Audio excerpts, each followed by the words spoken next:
Namaste, and you're on the Nation at 5. I'm Anand Narasimhan. On Tuesday, the Taliban announced its caretaker government.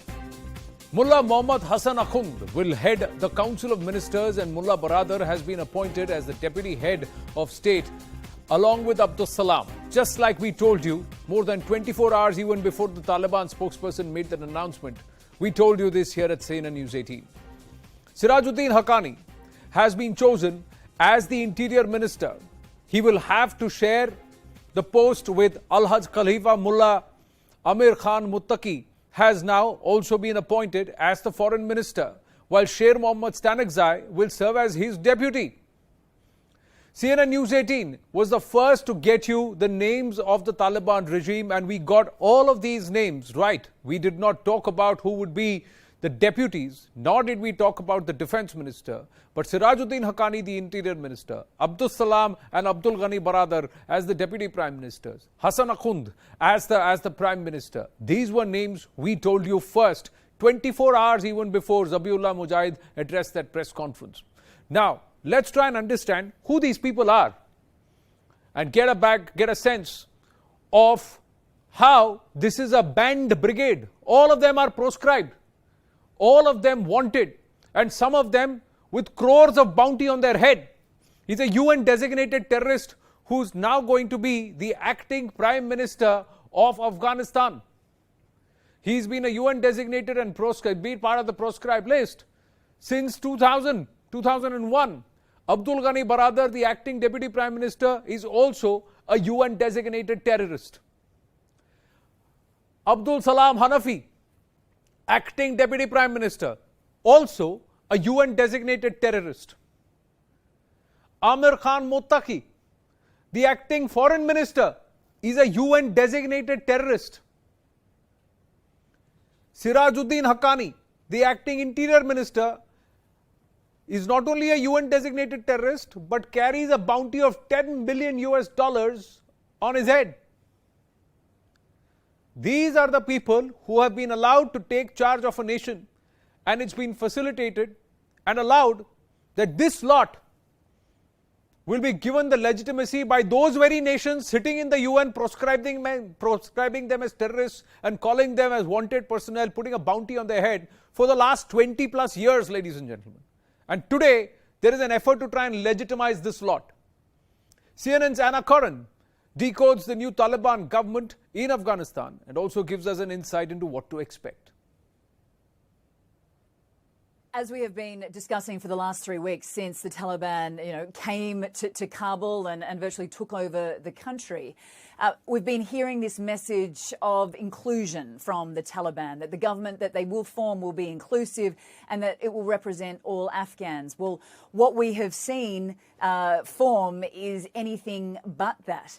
You have 33 mullahs, 32 of them Pashtun, that are extremely hardline. 4 of them are global terrorists, designated global terrorists, as you have mentioned. And no representation from women whatsoever. The Ministry of Women's Affairs has been completely scrapped. I mean, the Taliban will say that this is just a caretaker government, but it certainly is an ominous sign. The other aspect that I want to discuss is the role of Pakistan that is now becoming very, very clear. The nexus between Taliban and Pakistan had been spoken about for a very, very long time. Now we're seeing these anti-Pak protests taking place very prominently as well. Yeah, it was very interesting. Yesterday, it wasn't just women, demanding freedom, but they were protesting against Pakistan's involvement in Afghanistan.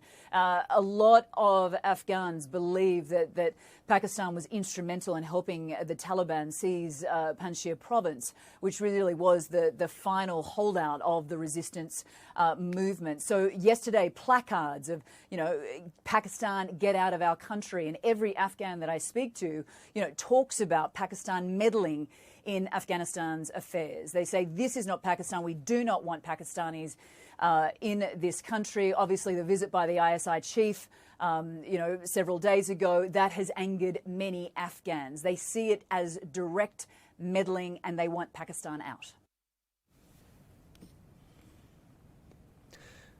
It's all Taliban All of them, ladies and gentlemen, no amount of wordplay can actually make the world understand and perhaps outline the weight of what we have allowed across the world, nations have allowed to be perpetrated and effected in Afghanistan. Shailendra Wangu now joins us with more details. Shailendra, इसमें जितने भी हैं, सबके सब नामी गिनामी wanted हैं।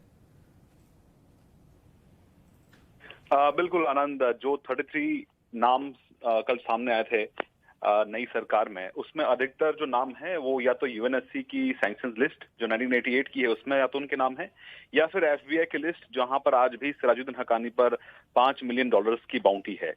और ये भी आपको बता दें कि तालिबान 5 उन हार्डेस्ट ऑफ द हार्डकोर 5 तालिबानी नेता रहे हैं जिनको ग्वांतनामो बे में कैद रखा था करीब 12 साल तक।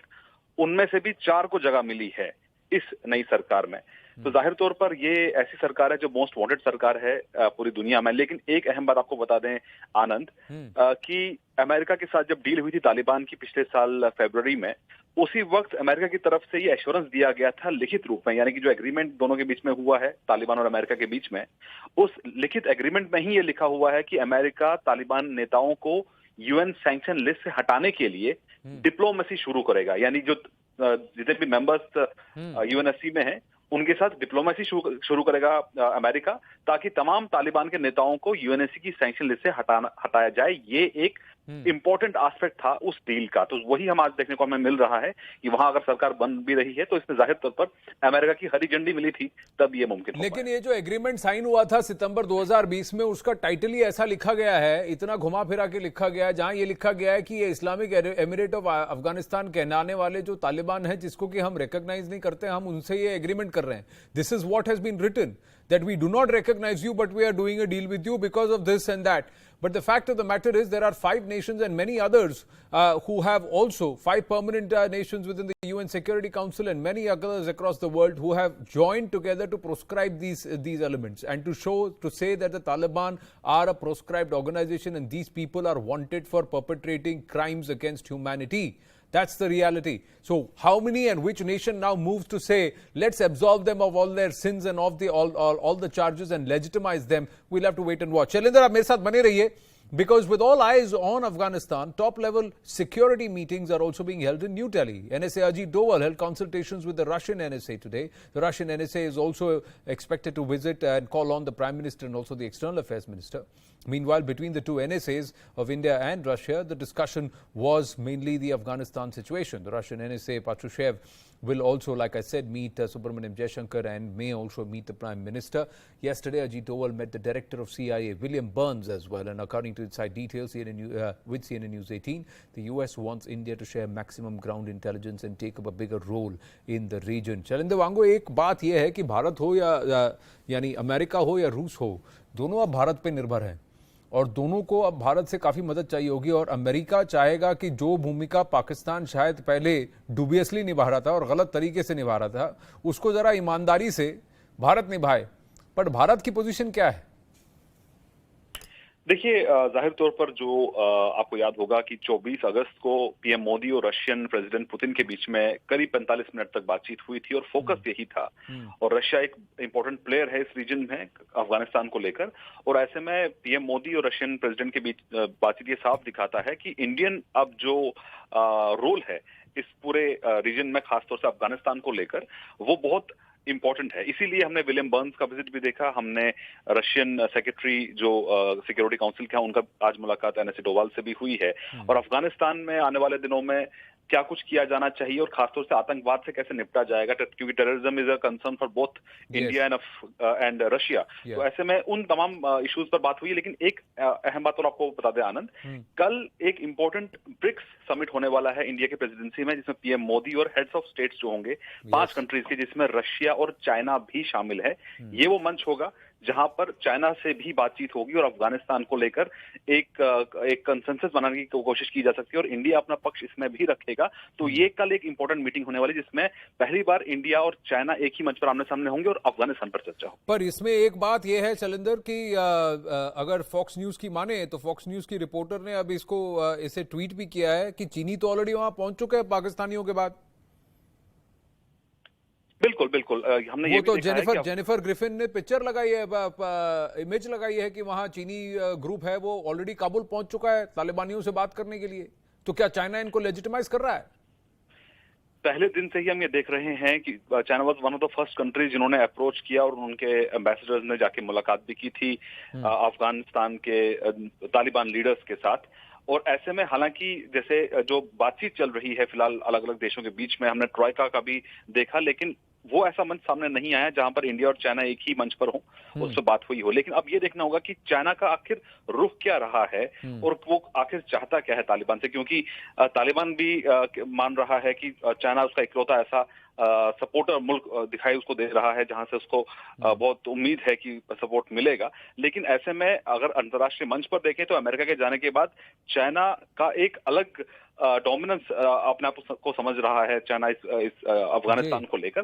तो ऐसे में संबंध किस डायरेक्शन में जाएंगे ये भी देखने वाली बात होगी। और वहीं यूएनएससी में जो एक एग्रीमेंट एक जो रेजोल्यूशन जो पास हुआ था उसमें न रूस शामिल हुआ था और चाइना ने भी एब्सटेन किया था। तो जाहिर तौर पे उनके अपने कंसर्न थे, लेकिन कल की इस मुलाकात में ये साफ हो जाएगा कि आखिर अफगानिस्तान को लेकर इन 5 कंट्रीज का क्या रुख है। Well, thank you for your input Shailendra Wangoo. Meanwhile, closer home, there are those who have in the past sworn by the constitution of our country, but today are batting for the Shariat and an implementation of an Islamic rule in Afghanistan. So they're all coming out of their closets and showing their true colors. National Conference leader Farooq Abdullah stoking controversy by backing the Taliban government. Farooq Abdullah claiming that Taliban can give good governance in Afghanistan, turning a blind eye to the atrocities perpetrated in Afghanistan on the Afghan people by this lot. Farooq Abdullah even further going on to state that the new Taliban government will deliver justice to Afghan citizens. मैं ये उम्मीद करूंगा कि वो इंसाफ हर एक से करेंगे और एक अच्छी हुकूमत चलाएंगे जिसमें वो इंसानी हकूक़ को मद्देनज़र रखेंगे और इस्लामी उसूल पे चलाएंगे। मैं साथ साथ ये भी कहूँगा कि उन्हें कोशिश करनी चाहिए हर मुल्क के साथ अपने दोस्ताना ताल्लुक पैदा करने की। चुनी हुई सरकार को मान्यता देना अलग बात है, लेकिन इस प्रकार से जिसमें पाकिस्तान गलत तरीके से सपोर्ट करके वहां के लोगों को परेशान कर रहा है, वहां के लोगों को घर से निकाल करके वहां की महिलाओं को परेशान किया जा रहा है, इस प्रकार की सरकारों को मान्यता देना कहां तक उचित है, इसको फारूक अब्दुल्ला को इसके बारे में सोचना चाहिए।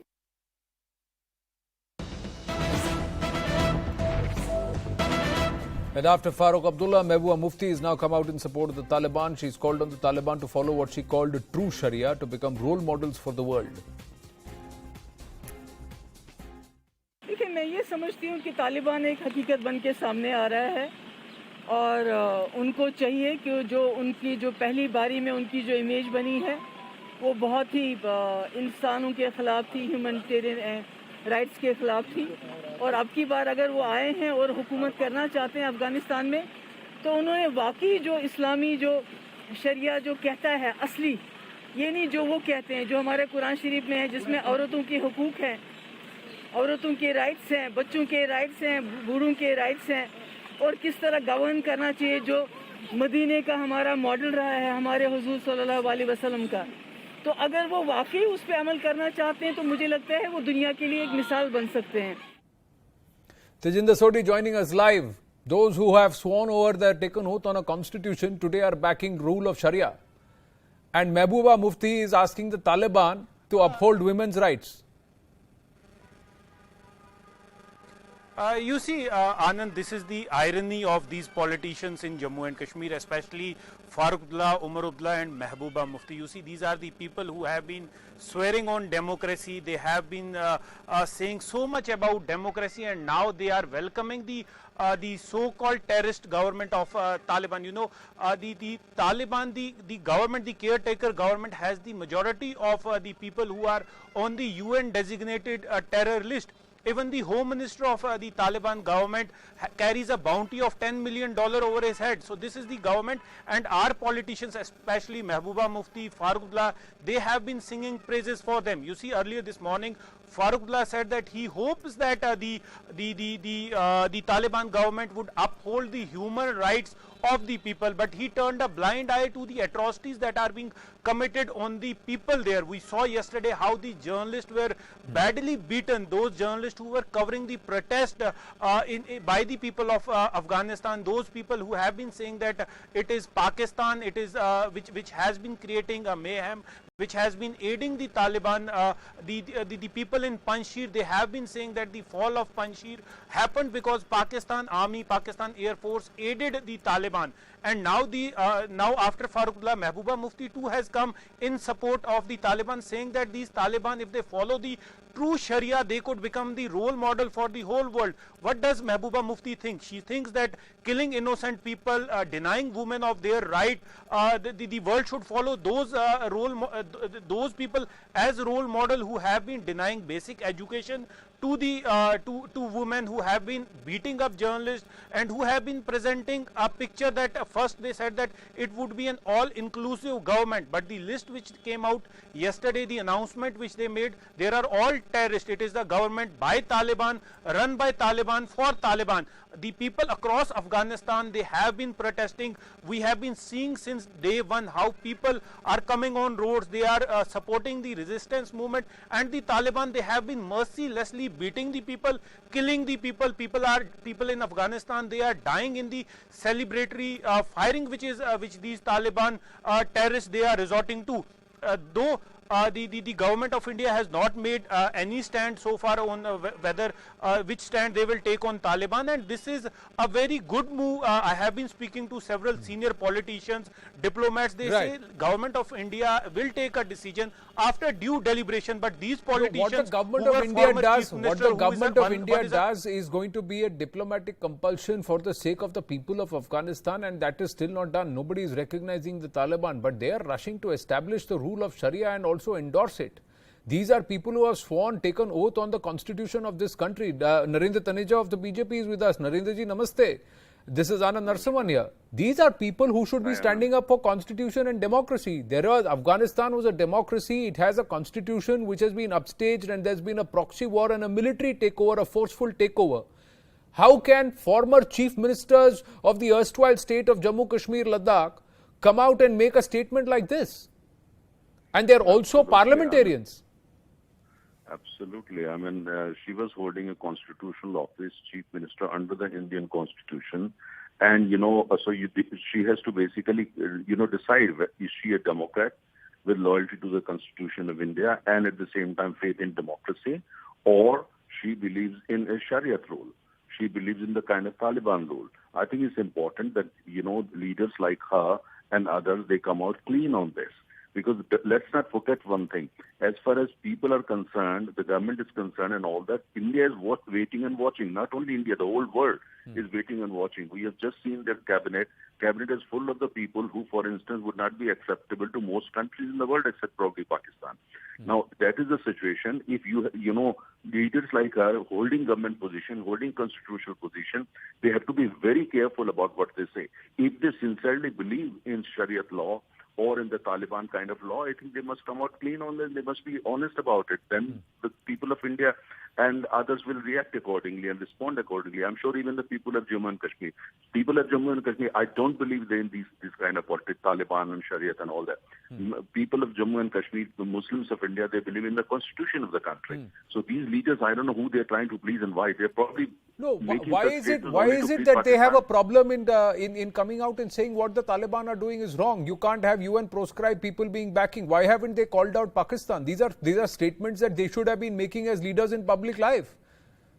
Absolutely, Anand. They should be criticizing. They should be saying this is not Islam.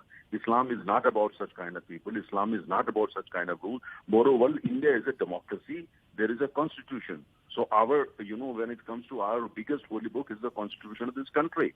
And so they have to be very careful when they make such statements. And the people of India, therefore, every single Indian is very annoyed, very angry, including those she claims probably that they are supporting her, but they are not, because majority of people of Muslims of India also don't believe on all these kind of things. You've seen the statement coming out from people like Bollywood actor Nasiruddin Shah, who said that he was at pain to see what's happening in India. Those people, those Muslims who are expressing sympathy, with the Taliban. So the point here is that if very clearly, Mr. Taneja, they have to choose. Leaders like Mehbooba Mufti and Farooq Abdullah have to choose who are actually following Islam and in the true sense. Those people who are desperate to get out of Afghanistan because they don't know what's going to happen to their future. Those people who have come down and sought refuge in India, who are begging the Indian government to say, give us a shelter because we can't live in our own country. Those people who died because of those bomb blasts which took place at the Kabul airport. 70% of the people of Afghanistan, all of them are Muslim. They're all below the poverty line and they've been kept like that and they've been tortured. Those people who lost their lives when Panjshir was bombed. So, Anand, the point is very clear. If leaders like her, they think that Shariat is the best thing, Taliban rule is the best thing. Yeah. Kabul is not very far from India. It's hardly 60 minutes flight. They can charter a plane, go there, and live there, enjoy freedom there, enjoy Taliban rule there, enjoy Sharia there. Who is stopping them? But in India, no, because they will then not have the freedom to say what they feel. They will not have this freedom of expression which they so brazenly, blatantly misuse in our country, sir. They got to choose. Yes. Thank you, sir. Thank you for speaking to us, Mr. Narendra Taneja. Meanwhile, Nirmal Singh, the former Deputy Chief Minister Jammu and Kashmir, has also reacted. Listen in. मैं doctor Farooq Abdullah से पूछना चाहूंगा कि तालिबानी सरकार के कौन सी model की वो बात कर रहे हैं? क्या वो सरकार जो उन्होंने 20 साल पहले दी थी, यहां पर वहां पर हिंदू और सिखों को मार भगाया, यहां से वहां की महिलाओं को प्रताड़ित किया और विरोधियों को समाप्त किया, या वो सरकार जो कि ISIS देना चाहती है, या पाकिस्तान में जो इस्लामिक रूल है उसकी बात फारूक अब्दुल्ला कह रहे हैं? अरे फारूक साहब, बहुत विडंबना है कि जहां मुस्लिम माइनॉरिटी में होता है तो वहां तो आप सेकुलरिज्म की बात करते हो, और यहां मेजॉरिटी में वहां इस्लामिक रूल की बात करते हो। 1953 से पहले शेख अब्दुल्ला ने जो सरकार जम्मू कश्मीर में दी, चाहे वो सेकुलर संविधान के अंदर दी, कि क्या हुआ यहां पर?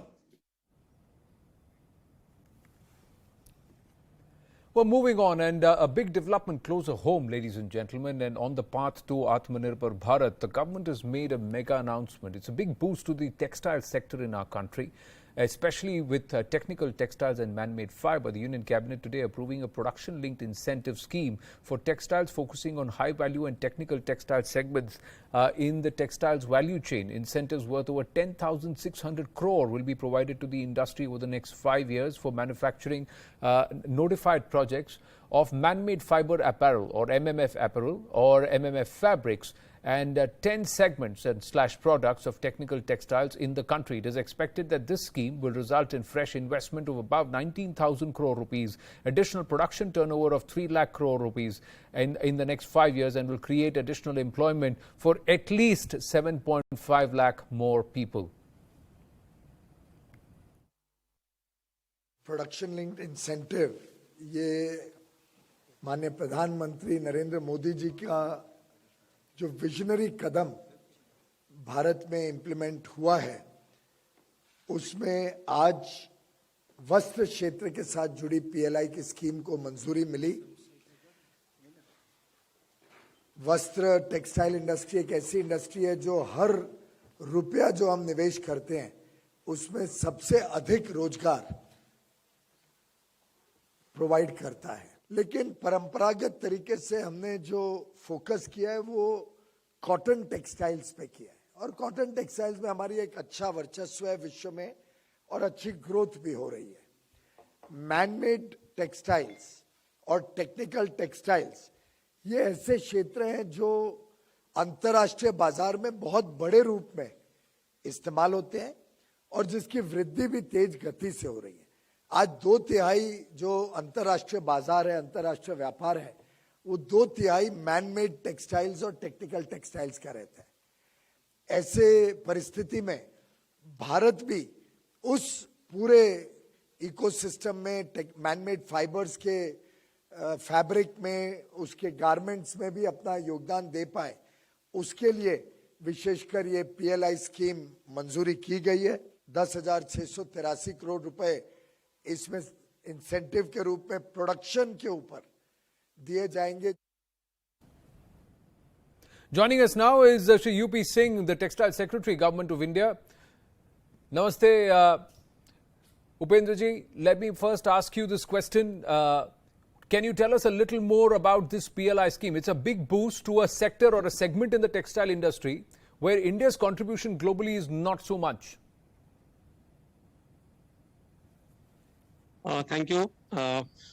As you know, textile sector is a very important sector of the economy. We all know that it contributes about 2.3% of the GDP. It contributes about 11-12% of the total export from India, actually merchandise export. And it directly employs about 4.5 crore people, and indirectly another 6 crores actually. So about 10.5 crores a livelihood is dependent on textile sector actually. But you are also aware that textile sector in India is predominantly right now dominated by the natural fiber, or you can say more of a cotton based actually. So while world over it's about 70% is about man-made fiber and 30% natural fiber, we have other way around actually.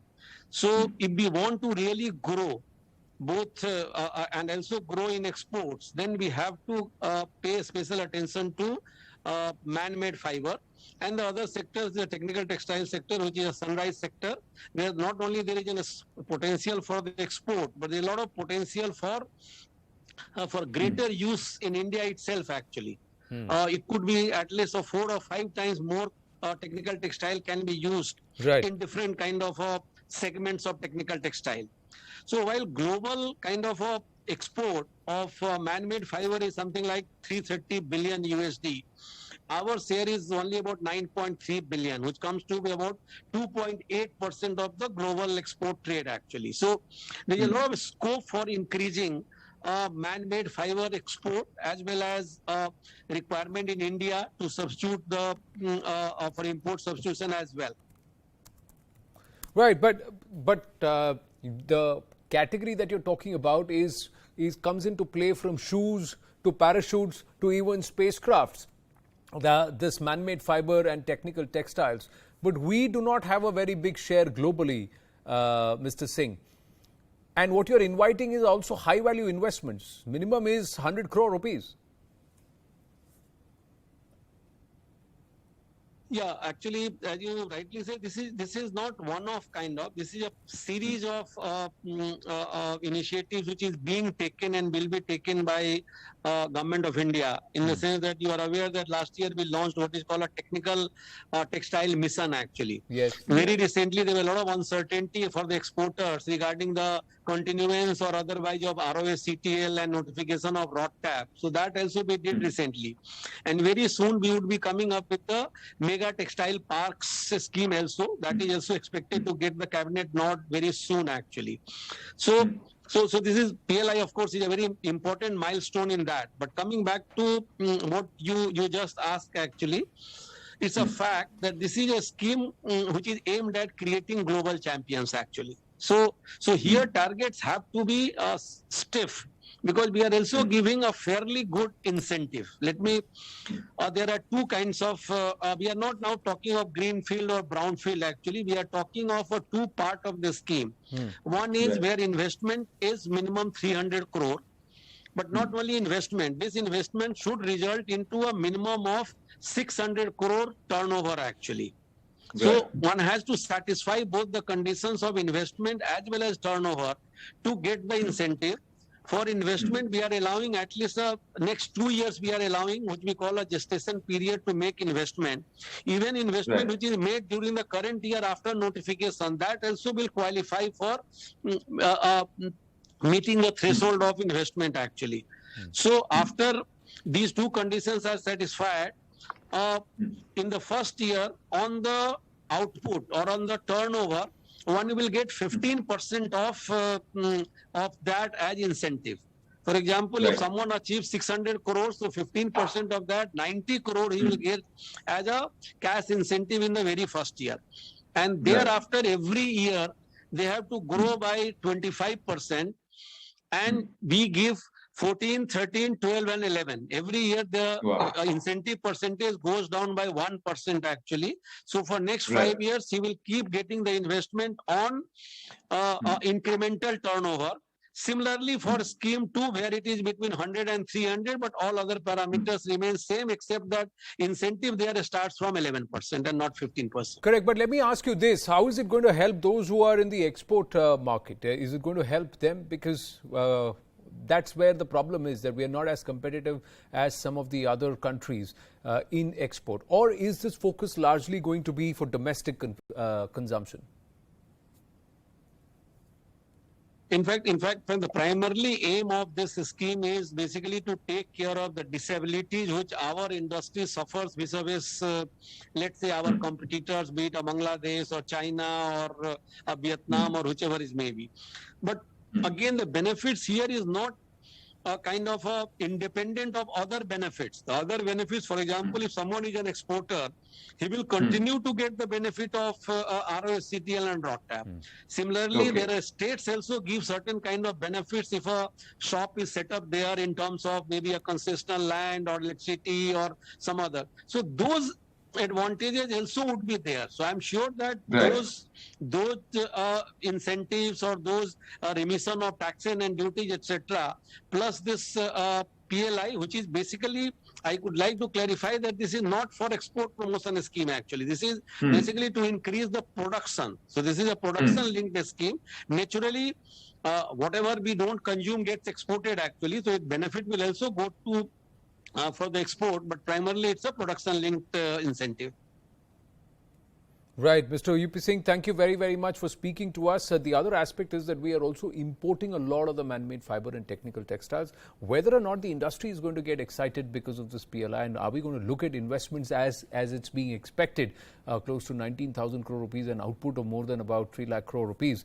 Let's take it to the members and voice within the industry. Sanjay Raut is joining us. He is the Director, Indian Technical Textile Association, or the ITTA, and he's also the former president at Garware Technical Fibers Limited. Sanjay ji, namaste. Thank you very much. Good to speak to you. How do you see this PLI which has been announced by the government? Do you think it's going to give a boost to this sector, which is largely, although globally a very big segment? In India, we're very small. We contribute, what, less than 3% to the global output? Yeah, see, basically, technical textiles are engineered product with some definite functionality. And I agree that there is competition from other countries, particularly China, Southeast Asia, etc. Potential is, of course, large potential in export market. And there we have to have application-focused products, which we keep on developing year by year, and give the advantages to the end user, that they get the benefit. We call it creating value proposition every time. And then that also gives us the advantage of profitability, as well as the customer is getting hugely benefited with these technicalities. And it is produced from natural as well as man-made fibers, more of man-made fibers. And it has functional properties like, tenacity, high tenacity, insulation, high elongation, water absorbency, etc., depending on the application. So it is different for different requirements of the application. Of course, the sectors, as it was specified, the 10 to 12 sectors are there. We are in different sectors. We are in fishing nets, we are in aquaculture nets, geosynthetics, agri-textiles, sports nets, coated fabric, defense and ropes. These are our areas. And in these areas, definitely there is very good potential for export. We have better benefit in export rather than domestic market. Yes, but in the domestic market, Sanjay ji, if I may quickly ask you, don't we have a huge market for domestic consumption too? From masks to PPE kits to even nets and what is being made in fields for agriculture purposes. And then you talked about fisheries, also for uniforms and high gear equipment in terms of defense equipment. Isn't there a huge market for us? And aren't we importing a huge amount here of MMF? Yes, that is a little bit serious problem, and that this scheme will be an advantage to that. We are importing large quantity of polyester nylon yarns, and they are available in India. The cost is slightly higher than what we get from outside. That is definitely a problem. Coming back to the other point, like fishnets, we have very good market share in fishnet in India, and total market size is just 160 tons. 160 crores in India. We already have some 95-96 crores market share. In domestic aquaculture market, there is a market size of about 15-16 crore. We are already having 15 crore market share there. So we are almost 100% there. So from that point of view, the potential lies more in export. Right. Because, for example, aquaculture. Aquaculture is huge market in the world. Correct. And there is a bit more scope. That's my point, as compared to domestic. Right. Domestic also there is potential, but for example, aquaculture is just growing. Correct. And That's just one small segment, because there is so much more, with filters being made, equipment, gear in terms of workers in mills and workers, firemen equipment. There is police equipment. There is defense equipment. There is a lot where we are also importing a lot of these already made, pre-made fiber and outfits from across the world and footing huge bills. There is potential. We see. Let's hope if we can tap it, and of course, there can also become supply to the world. Sanjay ji, I have to keep this conversation short. Thank you very, very much for speaking to us here at CNN News 18. Taking a very, very short break here on the Nation at 5.